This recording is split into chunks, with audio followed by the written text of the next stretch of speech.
pressing for a new hospital ever since he was elected. So 6 months since the argument was won. How does he view the progress on the project? He's with us this morning. James, good morning. Thanks for joining us. Good morning, Chris. There does seem to be a bit of concern around this week, doesn't there? I've got Friday's edition of the Lynn News, the local newspaper for King's Lynn, in front of me, and the front page story, delay could leave us with no hospital. That there are concerns that progress here has been a little slow over the last 6 months. Can you say anything to alleviate those concerns? Yeah, well, 2030 is a hard stop. That's the deadline by which we need to have a new hospital, and that's what the government committed to when it made that announcement a few months ago. And that's a fully funded programme, and work is underway. The Inspire Centre's been demolished, the preparatory work that needs to be done. And I continue to work very closely with the Trust, with the ministers, with the new hospitals programme team to move this programme along, because it is an ambitious timeframe. And we need to move ahead with it. So I understand people want to see progress. As I say, the Inspire Centre has been demolished. The next step is to get the car park funding released and to see that moving along. But I'm confident we'll have that new hospital by 2030. Some people were very concerned that the funding for the new car park, which is key to the next stage, that wasn't included in the autumn statement. But was that a blow this week?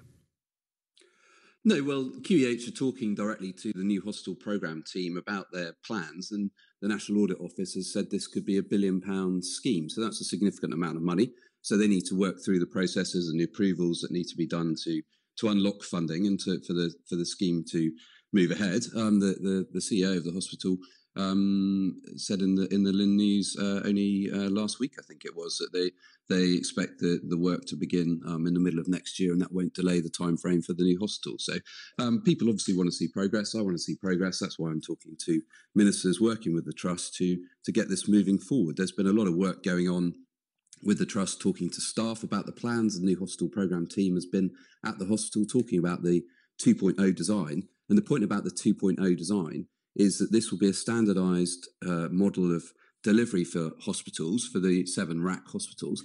And that will mean that they can be delivered faster and more efficiently than doing bespoke design. So the Hospital 2.0 is a good model. And it was never intended to be completed yet. It's still being worked at, and they're talking to the QEH, talking to Paget and talking to other hospitals to make sure that design reflects what staff and patients want. And I think you've summed up there nicely why that there is a bit of concern at the moment, because you've said it's a tight deadline. Getting this done by 2030 is a challenge, and yet all of the little bits of the jigsaw, that the funding for the car park, the design of Hospital 2.0, all of those individual parts of it all take a lot of time on their own, don't they? So I think a lot of people are concerned that, hang on, if one of these aspects, one of these bits of the jigsaw gets delayed, then that really could make the whole project miss its deadline. Well, I'm confident that won't happen, and I think people should be reassured that the government's committed to having a new hospital in place by 2030, and I'm doing all I can to make sure that happens. Lord Markham, the minister who's driving this in Department of Health, he came to QEH and he's driving this programme as well. As I say, overall, this is more than £20 billion of taxpayers' money that's being spent. So, of course, they want to get the Hospital 2.0 design right. They don't want to have to correct it. So that's why they're talking to the practitioners, talking to staff, talking to patients to make sure we get it right, and then we can move forward. The next piece of the jigsaw is the car park. As I say, the Inspire Centre has been demolished, so that's ready to go. We now need to get those plans approved and then move ahead with that so that we get the hospital that everyone wants to see in King's Lynn.